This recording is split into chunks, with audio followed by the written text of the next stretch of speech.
Assalamualaikum warahmatullahi wabarakatuh.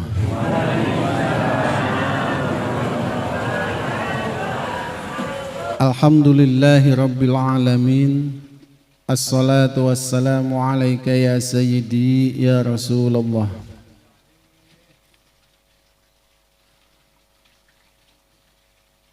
Alhamdulillah,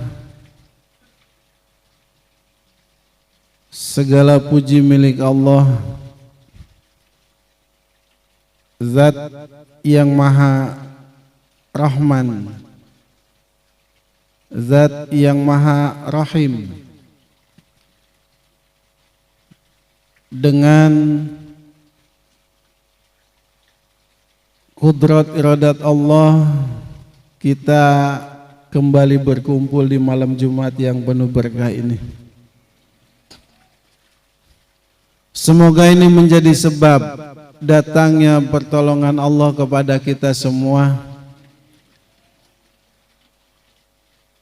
Pertolongan Allah pada setiap perkara yang kita hadapi,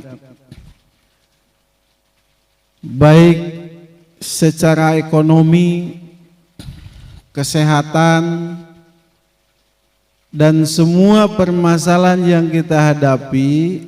Semoga Allah beri kemudahan.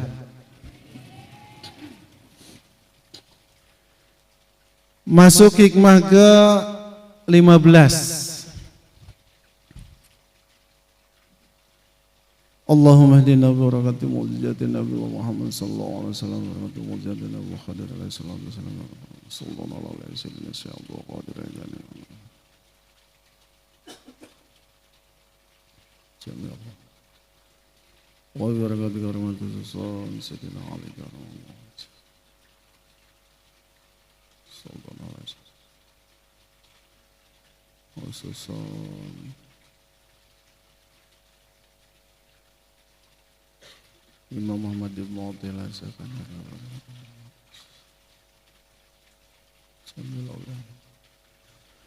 wa ilu susun jasadi wal batin wa susun jasadi wal batin jamaah majelis Allah Al-Fatihah.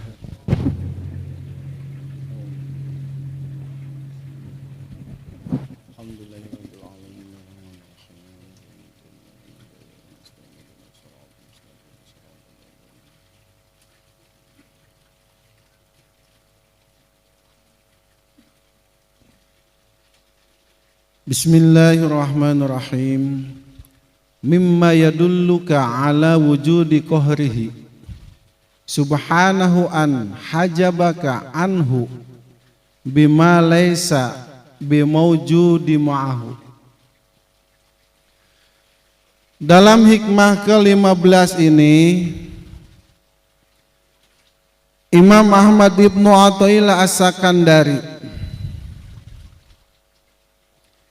sedang menjelaskan tentang kehebatan Allah, sehingga manusia itu bisa terhalang dengan sesuatu yang tidak ada.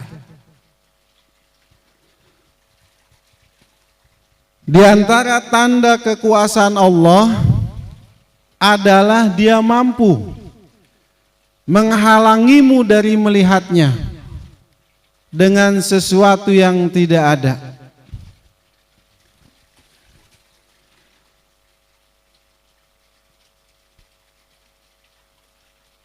Nanti di hikmah 16, Imam Ahmad ibn Athaillah As-Sakandari menjelaskan tentang dalil-dalilnya. Dan salah satu hikmah yang paling panjang di kitab Al-Hikam itu adalah hikmah ke-16.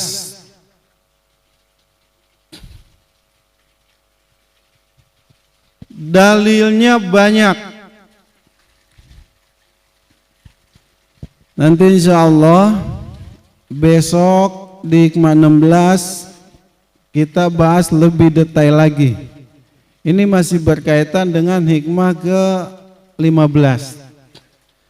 Bahkan di akhir kalimat, di matanya itu hikmah ke-15 ini masih dimasukkan juga di hikmah ke-16.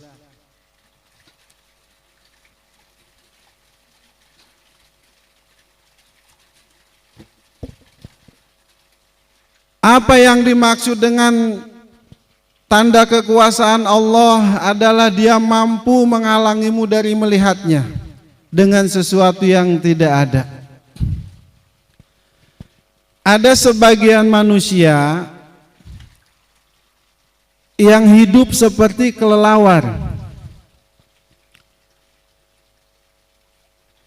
Dia bisa melihat di malam hari, akan tetapi tidak mampu melihat di siang hari.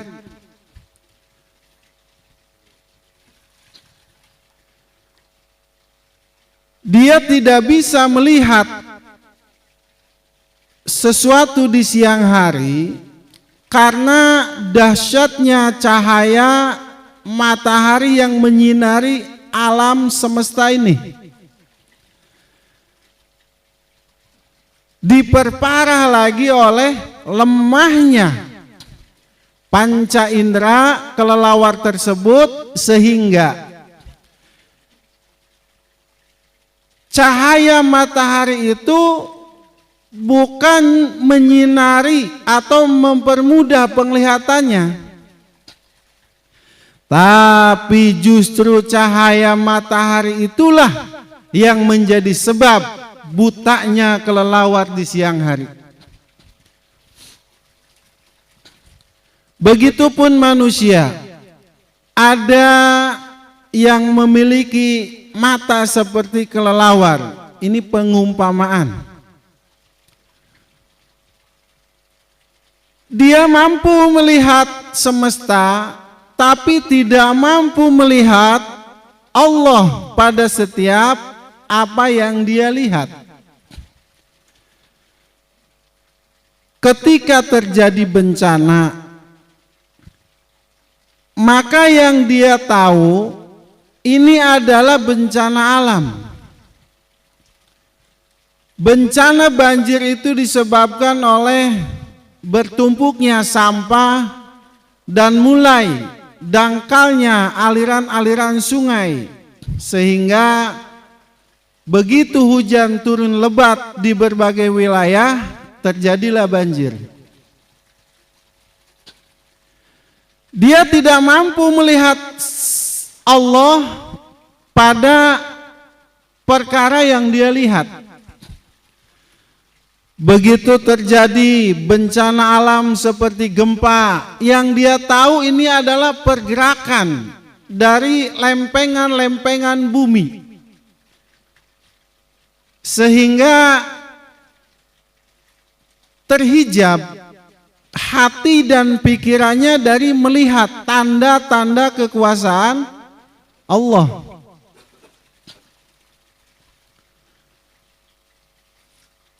Padahal bencana itu justru adalah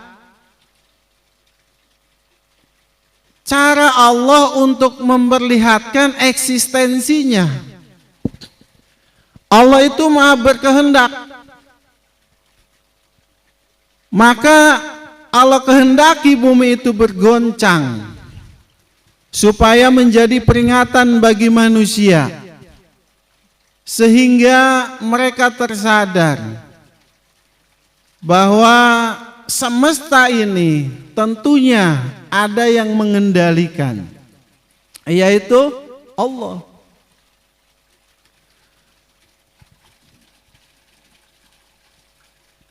Maka orang-orang arif, mereka itu sepakat, sejatinya tak ada apapun yang bisa kita lihat kecuali hanyalah Allah.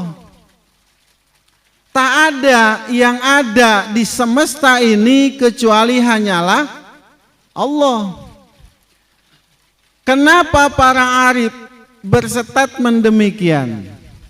Karena mereka meyakini dengan perjalanan spiritualnya, dengan kemakrifatan yang Allah berikan, bahwa sesungguhnya sejatinya semesta ini tak ada, yang ada hanyalah Allah. Allah itu wujud. Allah itu ada sebelum segala sesuatu itu ada. Maka bagaimana mungkin sesuatu itu menjadi ada bila tidak ada yang mendahului? Lain cerita dengan Sang Pencipta. Dia ada sebelum segala sesuatu itu ada.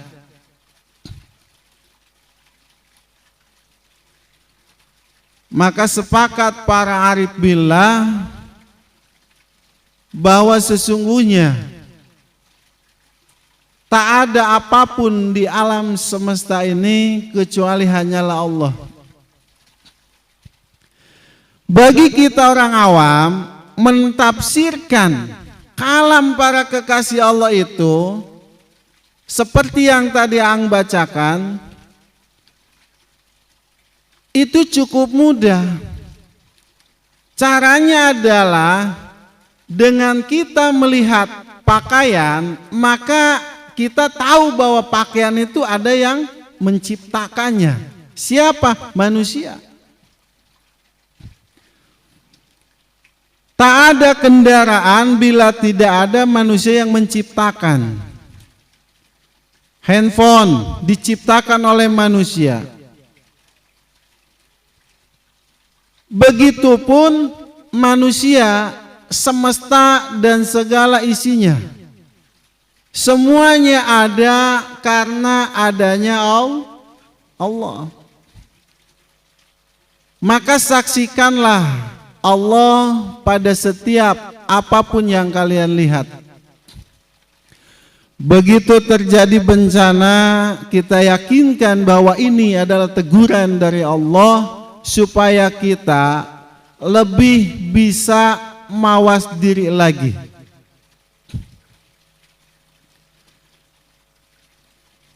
Ketika kita melihat fenomena alam yang tidak biasa, seperti terjadi gerhana matahari, gerhana bulan, ini adalah sesuatu yang langka. Maka kita yakinkan bahwa di dalam peristiwa terjadinya gerhana matahari ataupun gerhana bulan, di situ terdapat tanda-tanda kekuasaan.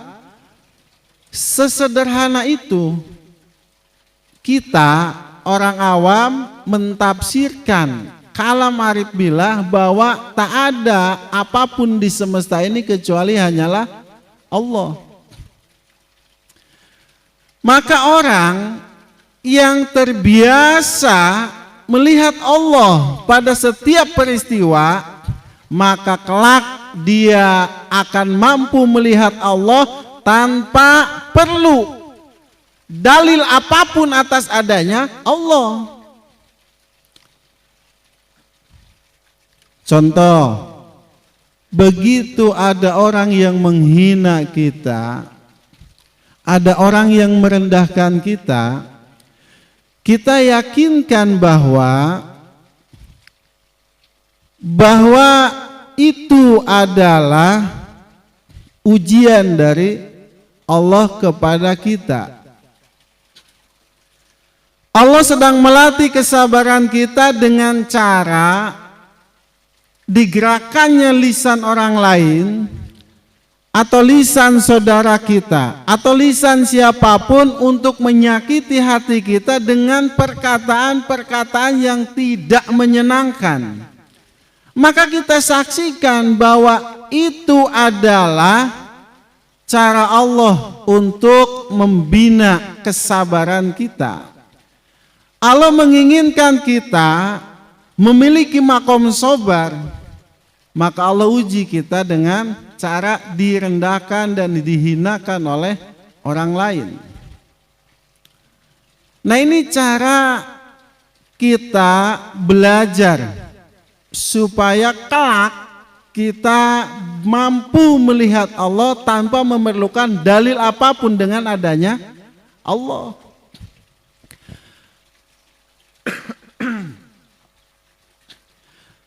Para kekasih Allah, mereka sudah tidak lagi memerlukan dalil apapun atas adanya Allah.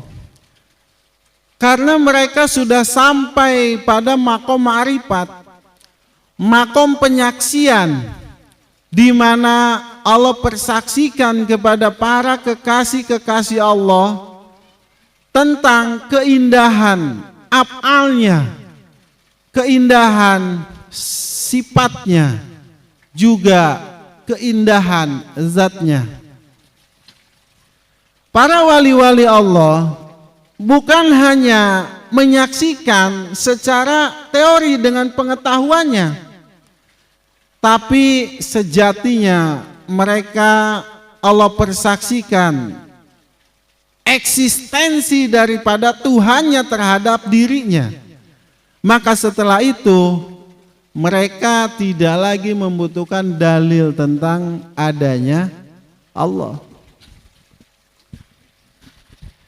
Dan mereka hanya mampu melihat Allah tanpa bisa melihat apapun selain daripada Allah. Maka para kekasih Allah itu, Bapak Ibu, bila mereka dihina, direndahkan, begitupun sebaliknya, dipuji, disanjung, direndahkan orang tidak membuat hati mereka sakit, dihina orang tidak juga membuat hati mereka terluka, dipuji, disanjung-sanjung orang tidak membuat mereka jumawa, bangga diri, tidak. Kenapa? Karena ketika mereka melihat cacian orang terhadap dirinya, dia melihat kasih sayang Allah dengan cara mengujinya. Begitupun ketika ada orang yang memuji, menyanjung-nyanjung dirinya, mereka tidak terbuai dengan pujian dan sanjungan tersebut karena mereka melihat kasih sayang Allah pada setiap pujian dan sanjungan yang keluar dari lisan manusia. Maka begitulah para kekasih Allah memandang keindahan Tuhannya. Lantas bagaimana cara kita supaya terus bisa menyaksikan Allah pada setiap apapun yang kita lihat?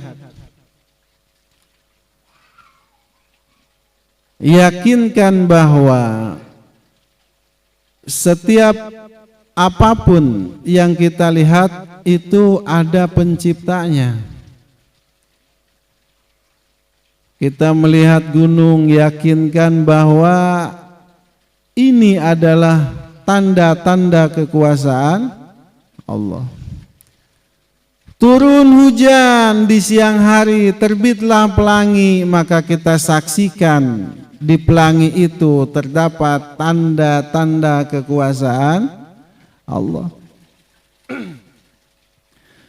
Begitu terjadi bencana, maka kita saksikan di dalam bencana itu adalah bukti bahwa Allah itu ada dengan adanya bencana, sehingga kita tersadar kembali kepada Allah dan menjauhi segala bentuk kemaksiatan.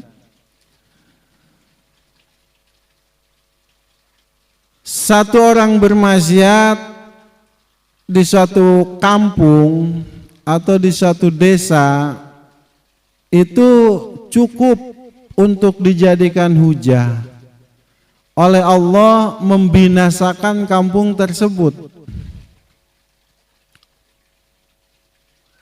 Maka berhati-hati dengan kemaksiatan. Tidak bisa kita mengatakan ya orang iya nu maksiat non urusan ajeng maneh, hak orang, duit-duit orang, maksiat orang, teu ngarugikeun maneh, teu menta duit ka maneh, henteu bisa. Dalam sejarah disebutkan suatu ketika, ini singkatnya saja, ada di antara Bani Israel pengikut Nabiullah Musa alaihi salatu wassalam. Ya Nabi Musa tea ejeng bala tentarana begitu diudak-udak ku Fir'aun selamat, kemudian mereka pergi ke wilayah Kan'an. Jadi ada wilayah yang namanya Kan'an. Singkat cerita, di sana ada salah satu sahabat Nabi Musa atau pengikutnya Nabi Musa yang tergoda oleh rayuan wanita yang diutus oleh raja untuk berzina dengan pengikutnya Nabi Musa.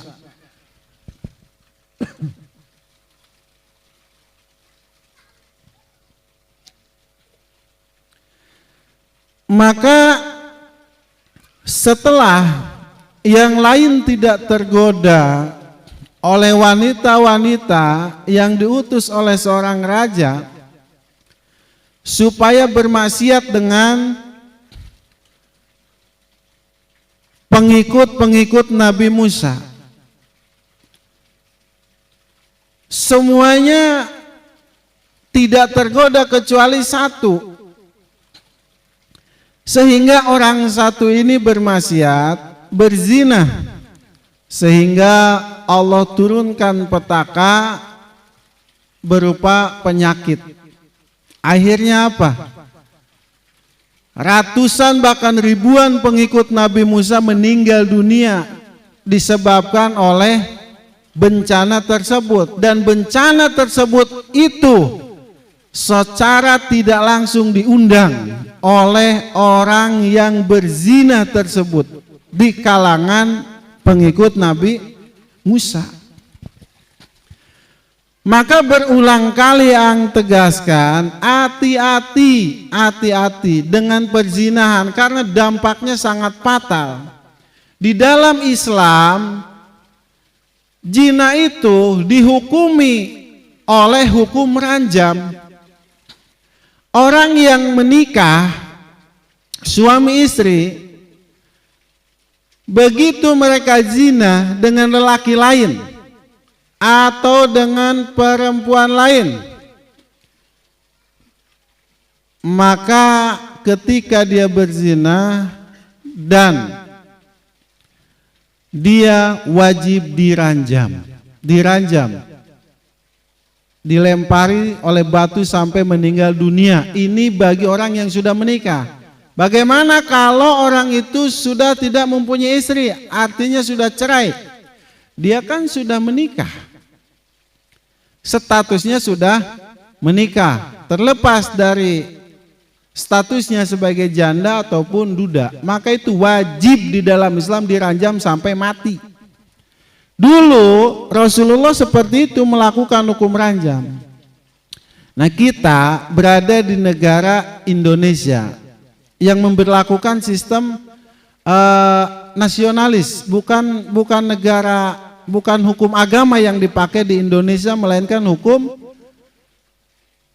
nasional, hukum negara, bukan hukum agama. Jadi di kita itu ada hukum negara, ada hukum agama, ada hukum adat.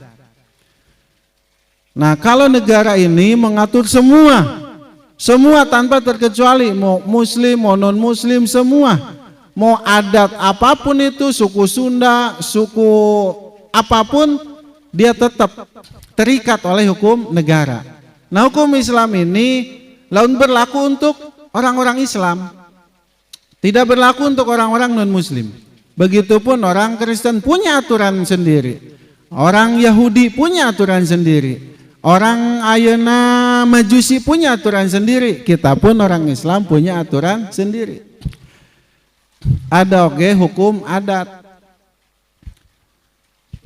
Nah sebab kunaon iya dosa zina sakitu dahsyatna sakitu gedena, karena sekali orang berzina di suatu kampung itu cukup hujah Allah untuk membinasakan kampung tersebut. Mun di Bojongsari aya nu zina ya, nah maka cukup itu untuk dijadikan hujah oleh Allah membinasakan ieu Bojongsari. Maka hati-hati, jaga anak istri kita ya, turunan kita, saudara-saudara kita, doakan mereka supaya dijauhkan oleh Allah dari segala bentuk kemaksiatan, terkhusus zina. Makana teu aya wali-wali Allah anu zina, teu aya wali-wali Allah zina. Wali itu bukan nabi, wali Allah itu mahfud, tidak maksum seperti nabi. Mereka tetap dijaga oleh Allah, tapi wali Allah juga boleh jadi mereka bermaksiat. Lah cuma jangan samakan maksiatnya wali Allah dengan maksiatnya kita. Maksiatnya wali Allah itu ketika hatinya lupa dari mengingat Allah, bagi mereka itu adalah maksiat yang sangat besar, dosa yang sangat besar. Bahkan Syekh Abdurrahman Al-Karawangi menjadi saksi bahwa tidak satu pun orang-orang yang kelak dijadikan wali-wali Allah kecuali mereka dijaga oleh Allah dari perbuatan zina. Termasuk kisahnya Syekh Fudail bin Iyad, seorang pendosa yang menjadi gurunya para ulama, menjadi wali agung. Syekh Fudail bin Iyad itu adalah seorang perampok, seorang pemabuk, tapi bukan pezina. Awas, di mana dia tersadar? Dia tersadar ketika ingin menemui kekasihnya untuk melampiaskan hasrat seksualnya. Begitu dia naik pagar, terdengar suara lantunan ayat suci Al-Quran, sehingga dia terjatuh. Nah, dijaga ku Allah kan. Ketika mau berzina mah kayak eureun sia. Di situ beliau tobat dan kembali kepada Allah sehingga menjadi wali yang besar dan namanya tercatat dalam catatan sejarah mulia sampailah di seberang sana ke negeri Bojongsari ini. Kita tahu nama Syekh Fudail bin Iyad dari sejarah. Nah, banyak juga wali-wali Allah yang Allah persiapkan. Sebelum mereka menjadi wali itu Allah jaga mereka dari perbuatan zina. Karena apa? Saking dahsyatnya zina itu.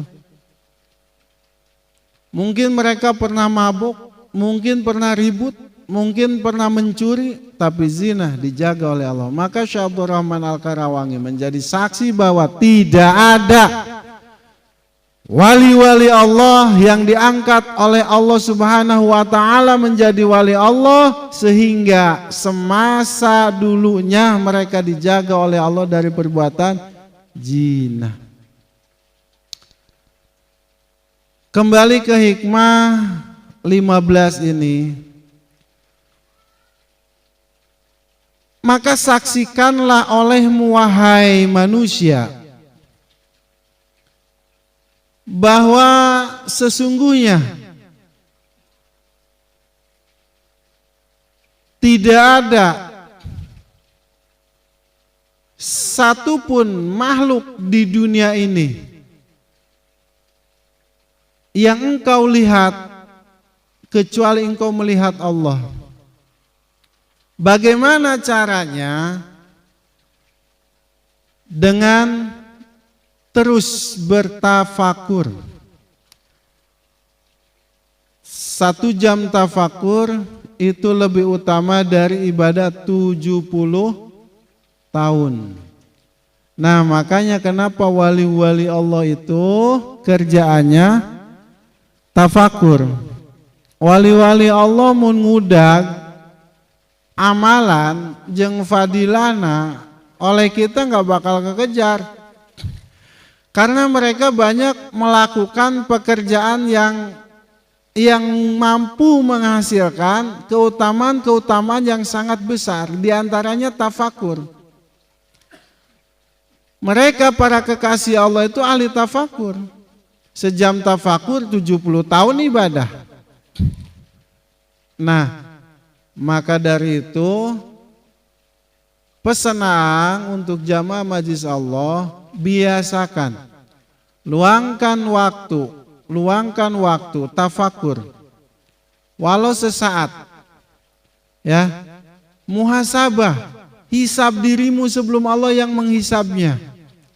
Bayangkan betapa Allah sayang kepada kita, betapa Allah cinta kepada kita dengan segala kemaksiatan yang kita lakukan, dengan kezoliman yang telah kita perbuat.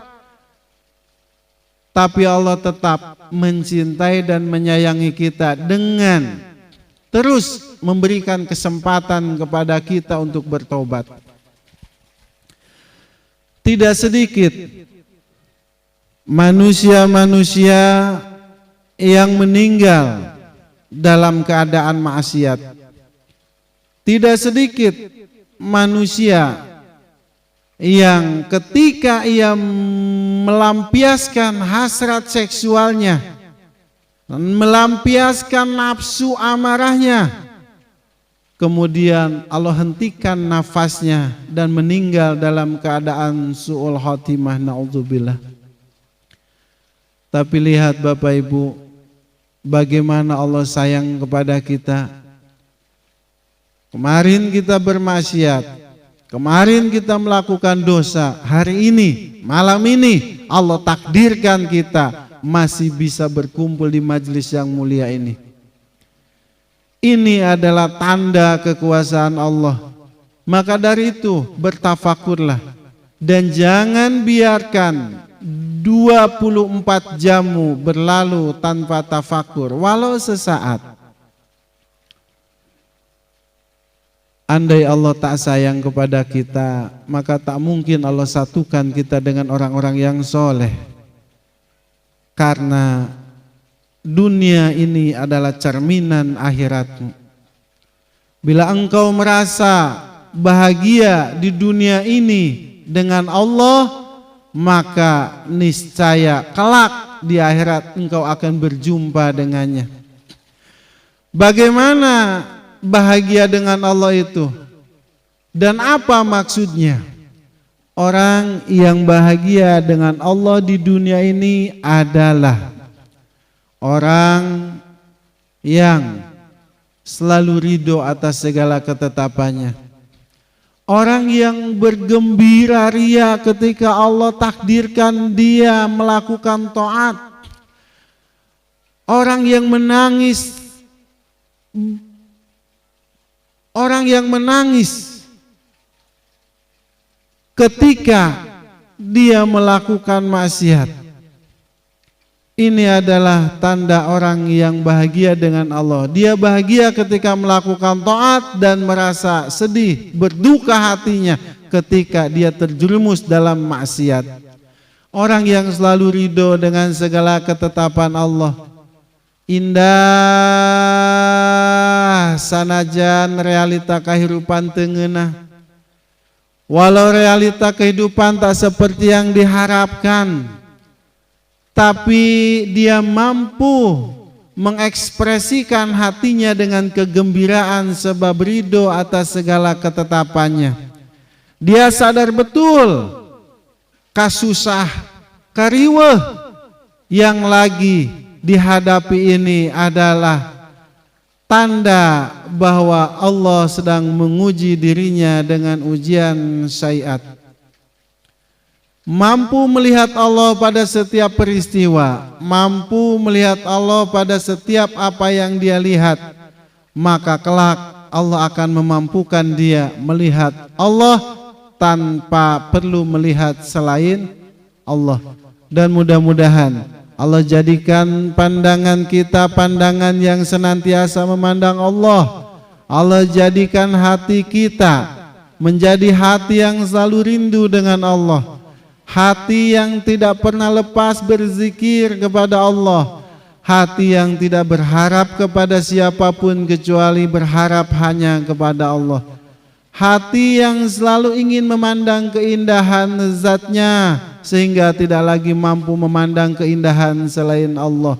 Dan semoga Allah jadikan kita manusia-manusia yang senantiasa berserah diri kepadanya.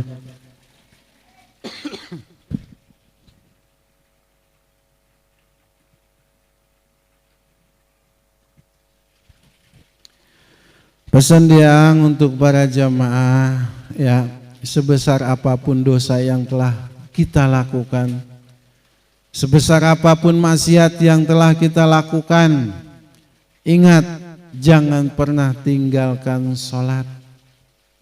Karena dengan sholat, pelan tapi pasti, kita akan terhindar dari segala kemaksiatan. Dengan sholat, Allah akan menjaga kita dari segala zina dan nafsu dunia yang sesat. Dengan sholat, Allah teduhkan hati kita. Dengan sholat, Allah jaga jiwa dan raga kita.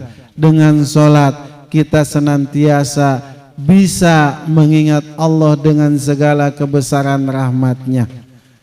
Ya, kalau masih terjerumus dengan maksiat, jangan putus asa. Jangan sampai kemaksiatanmu membuatmu terdinding dengan Tuhan.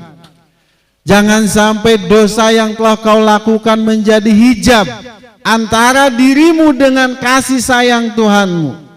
Jadikan setiap dosa dan kemaksiatan yang kita lakukan menjadi jembatan bagi kita untuk sampai kepada Allah. Bagaimana caranya? Taubati, sesali dengan penyesalan yang sungguh-sungguh. Berhadaplah kepada Allah. Lihatlah kasih sayang Allah, lihatlah karunia Allah, sehingga maksiat yang kita lakukan tidak menjadi sebab terdindingnya kita dengan Allah, melainkan maksiat itu justru menjadikan kita lebih dekat lagi dengan Allah. Jangan putus asa, kita bukan malaikat yang tidak bisa dan tidak mungkin melakukan maksiat. Kita bukan malaikat yang senantiasa bersujud kepada Allah siang dan malam.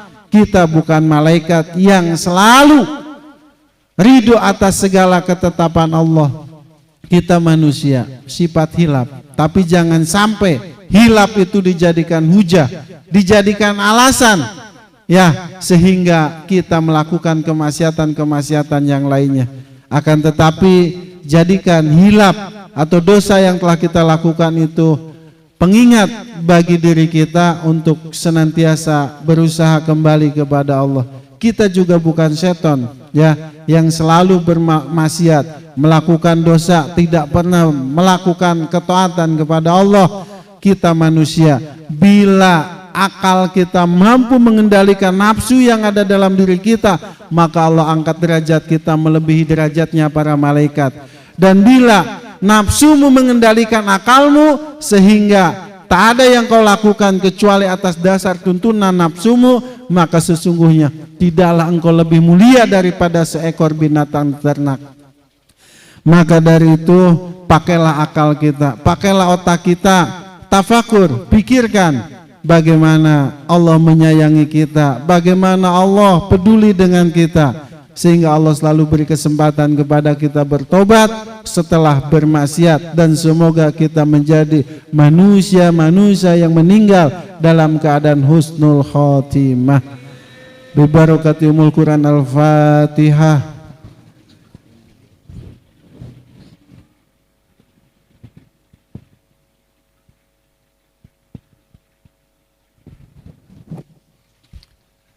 Alhamdulillah, untuk kajian kita selesai sampai di sini. Nanti insya Allah dilanjut dengan hikmah ke-16. Ini masih berkaitan dengan hikmah ke-15.